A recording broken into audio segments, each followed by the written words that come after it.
পশ্চিম জলেফা গ্রাম পঞ্চায়েতের লোকজনরা দীর্ঘদিন যাবৎ পানীয় জল, রাস্তা ও বিদ্যুৎ পরিষেবা থেকে বঞ্চিত। বাতই এলাকার জনগণ আজ বেলার দুপুর 2 ঘটিকা থেকে জলেফা বাজারে সাব্রুম আগরতলা 08 নম্বর জাতীয় সড়ক অবরোধ করে। জাতীয় সড়কে একটা অবরোধ হয়েছে।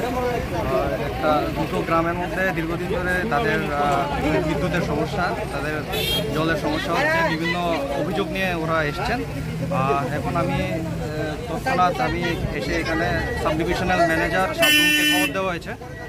খবর দেওয়ার পরে এখন উনি আসছেন, ট্রান্সফরমারটা চেঞ্জ হওয়া দরকার আছে।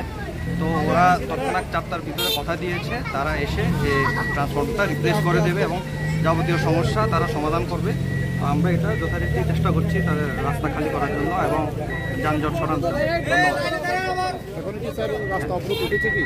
না, এখন অবধি উঠেনি। এখন আমি খবর দিয়েছি, ওরা আসছে, ডিপার্টমেন্টের ফ্যাক্টর ওরা এসে আমরা যথারীতি অলরেডি মনুবাজার থেকে আমাদের ট্রান্সফরমার